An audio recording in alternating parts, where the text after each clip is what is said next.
สบายดีพ่อแม่พี่น้องFCทุกคนเด้อมื้อนี้เขามาอยู่สวนสาธารณะหรือว่าสวนจตุจักรเนาะมื้อนี้เฮาสิมาให้อาหารกระรอกเอิ้นบ้านเฮาเอิ้นกระรอกเนาะนี่ไปนี่สบายดีประตู สบายดีน้องดาว นี่บ้านเฮามีจังซี่บ่หมอนั้นบ้านเฮามีแต่อยู่ดงอยู่ป่าน่ะ ลองให้ปะ จะลองให้อาหารกระรอกเบิ่ง กู เนาะ บ่เป็นหยังเขาคนไทยเขาจัง เขาเอิ้นกระรอกเลยเนาะ กะลอกบ้านเฮาเอิ้นกะฮอก เอิ้นกับเตะเอ้าอัน บ้ากระแตกับคนละแบบ อ๋อคนละแบบอ๋อแม่นแหละเนาะ กระแตจะออกหน้าแหลมๆหางสิบ่ได้โตสิบ่ใหญ่ มาแล้ว ลองให้เบิ่ง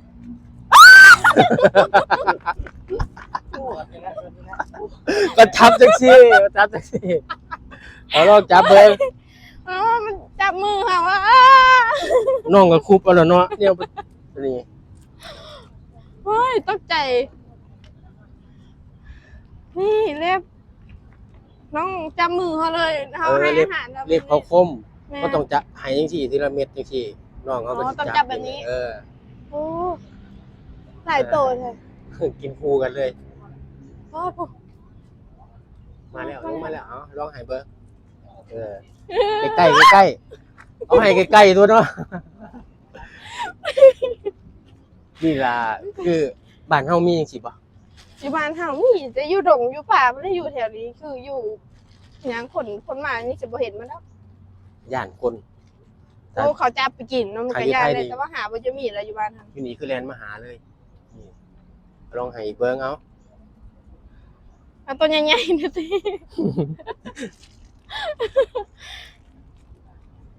ใกล้ๆนี่แหละก็คือการอนุรักษ์ไว้เนาะ โอ้ตอนนี้มี2ตัวเนาะ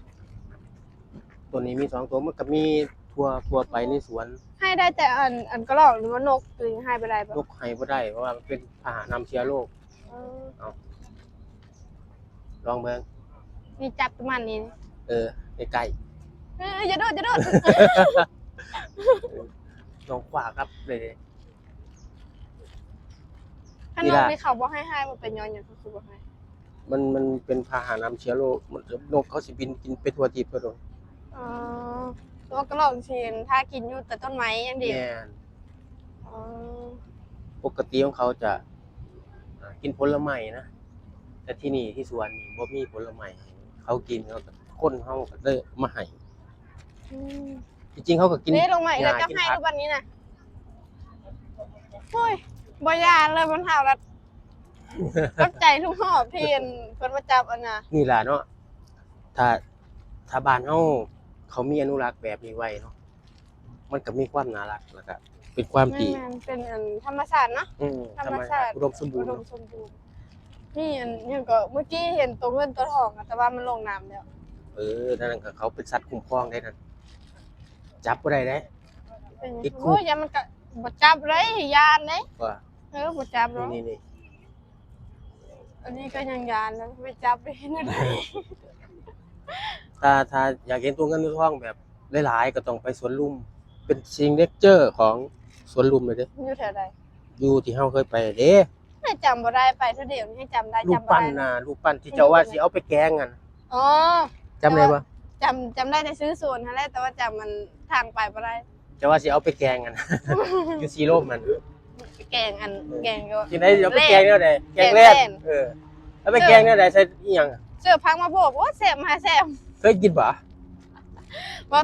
ตอนนั้นน่ะกินแต่ว่าตะขามันอยู่ไทยนี่เมื่อบ้านกับได้กินนะ แล่นเนาะแล่นกับตัวเงินตัวทองคนละแบบเด้เป็นคนละแบบ กระถางกระทระทางก็คือไปขายกิ้งก่ายักษ์ แมนคือ เอิ้น ผู เอ้าหูเนาะ อ๋อน่ะตัวนั้นน่ะลงมาอยู่ดินเลยนะ เอ้า บ่กล้าไป กระแตนั่นเขาเอิ้นกระแต อ๋ออันนั้นน่ะกระแต อืม มีฮอดกระแต มีนั่น สุดยอด นั่นต้นนั้น มีฮอดกระแตด้วยนี่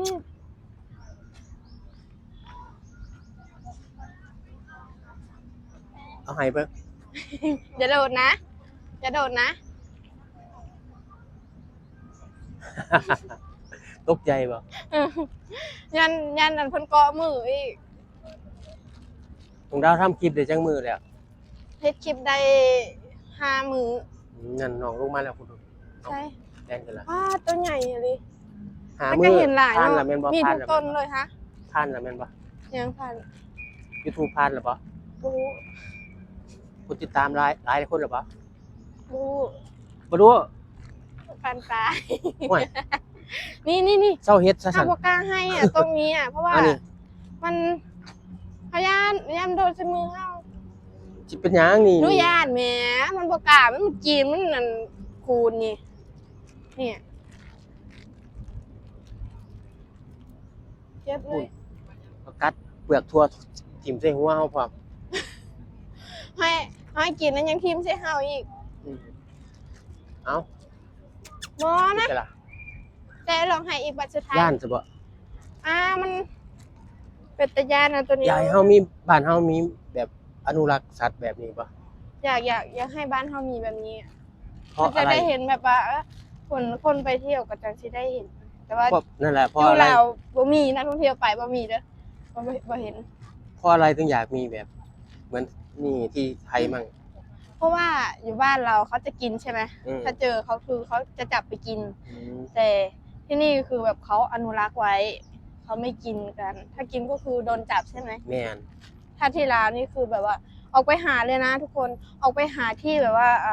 ป่าดงอ่ะหรือว่าป่า โดนคุก ใช่ออกไปหา นี่ครับจับกินนี่ก็คือติดคุก4 ปีปรับ 40,000 บาทพุ่นเด้ทั้งจำทั้งปรับพร้อม ทั้งจำทั้งปรับ แม่น นี่ เออ ถ้าอยู่บ้านเขามีแบบนี้คือสิดีเนาะ การเป็นสัตว์คุ้มครองเขาเขาต้องขออนุญาตก่อนผู้ใดสิเลี้ยงผู้ใดสิขายกระรอกจังซี่ขายได้นะ ขายได้ แม่นแต่ว่าต้องไปขออนุญาต เขาก่อน ไป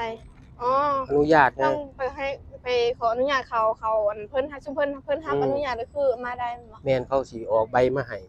ใบซื้อขายกระรอก หรือว่า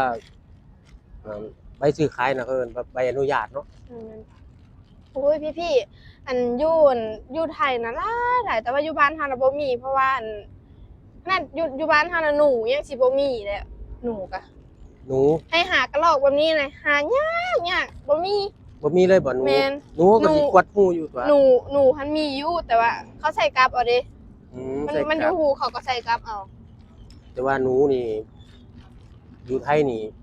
หลายโพดอะตามตรงในตรงหน้านี่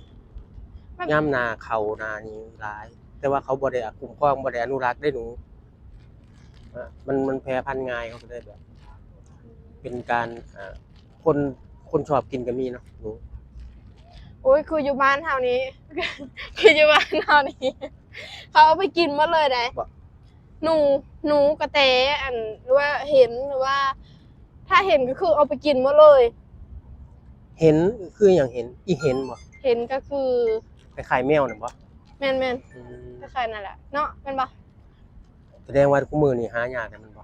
แม่นอยู่บ้านนี่โอ้ยหายากๆเด้อบ่ได้ซุมีเด้อตอนนี้หนูก็ยังสิบ่มีให้หาอันนี้มีหยังก็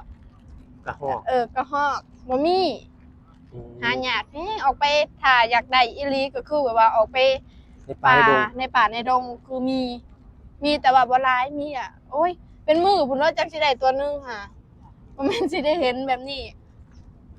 ต้องสิอิ่มแล้วบ่จ๊ะให้หลาย หนูจะคว่ำเนาะแดนมาหาคนเลยมาขอกินน้ำคน อ่ะ คืออยู่บ้านเฮานี่ลึกดีได้ตามลึกดีตามอันนี้ตามไม้ตามงาไม้นี่ อืม จ้างมันสิออกมาให้เห็น แลนลี่แล้วเห็นคนละแลนลี่เนาะมันยานเนาะ ลีขนาดลีก็ยังแบบเขายังหาเห็นอ่ะเพราะว่าเขามีมีหยังก็เอิ้นหมาหรือว่าสุนัข เอามาเป็นไร แม่นไปดมกึ้นเอาไปดมกิน แต่ว่าวันภาษาเจ้านั่นล่ะ แม่นดมกึ้น ลมกึ้นนั่นล่ะ ดมกึ้น ลมกึ้น แม่นเขาสิเอาหมาไปดมกึ้นเอา อืม มัน แล้ว ก็ แล้ สิ ว ได้หาง่าย ขอถามเนี่ยไอ้ภาษาผู้ไทยนี่เมื่อเข้าทะลอกนี่ว่าจังไดภาษาผู้ไทยเอา ๆโอ้กล้วยเปิ้ล ฮะ โอ้กล้วยเปิ้ล หัวโกยเปิกแปลว่าหัวเข้าทะลอกพี่น้องครับ นี่เด้อภาษาผู้ไทยกับคล้ายภาษาผู้ไทยอยู่ไทยคือกันเนาะคล้ายๆกันเนาะ แม่นแต่ว่าถ้าผู้ไทยตรงๆเลยก็คือแบบว่า อืม ผู้ไทยคือกันยัง อี บ่ หยัง เข้า ผู้ ใจ ไทยตรง แบบผู้ไทยแบบว่าอันคนแบบสมัยก่อนอ่ะ คนสมัยก่อนเขาสิว่าแบบว่าผู้ไทยแบบจ้าๆเลยบ่ได้ว่าแบบ บ่ได้เว้าลาวแบบนี้อะ อยู่ไทยจ๋าๆแนวใดเนาะ โอ้ยจะว่าแนวใด ตรง เนาะ ๆจ๋าๆเนี่ยแต่ละ สมมุ คำ ติ เจ้า สมมุติอ้ายนี่เว้าอันภาษาภาษาไทยนี่เนาะก็คือแบบว่าเป็นภาษาไทยไปเลย อ๋อ เขาสิบ่เข้าใจ บ่เข้าใจแล้วฮู้แต่ว่าหัวโกยเปิก ขนาดถ้าเว้านำอ้ายภาษาผู้ไทยนี่อ้ายยังบ่เข้าใจเฮา เข้าใจ บางคำเจ้าก็บ่เข้าใจเด้ แม่นอยู่บางคำ นี่ เข้าใจ แต่ว่าในรายสาบางคำเจ้าก็บ่เข้าใจล่ะ เอ้าก็มันเป็นน่าฟังเด้ไอ้ภาษาผู้ไทยนี่น่าฟังนะเป็นภาษาที่ แต่ ไพ ว่า เราะ ภาษาผู้ไทยเนี่ยก็คือแบบว่าเสียงแข็งหน่อยนึงเนาะ ไอ้ว่า แต่ บ่ ว่า เสียงแข็งเลยไอ้ว่ามันแบบเสียงมันเยินๆแบบน่าฟังนะ แต่ว่าบางคนเขาสิว่าเสียงแข็ง อืม บางคนเขาสิว่าคือเสียงแข็งแท้ว่ะแบบนี้อะ เฮ็ดจังไดบัดนี้ ก็เปลี่ยนบ่อยากเว้าแล้วภาษาผู้ไทยเพราะว่าเขาหาว่าเฮาเสียงแข็งเพราะว่าอันนี้เป็นคนเสียงแข็งอยู่ เว้า แล้ว ผู้ไทยนี่เสียงอ่อนเด้เสียงแบบเยินๆนะเว้าแบบเยินๆน่ารักโอเค คลิปนี้ก็พอไปก่อนเนาะ ยัดไปก่อนหน่อยนะ มือใหม่อยู่ครับมือใหม่ แม่นสำหรับคลิปนี้ก็ขอตัวลาไปก่อนเนาะบ๊ายบาย บ๊ายบาย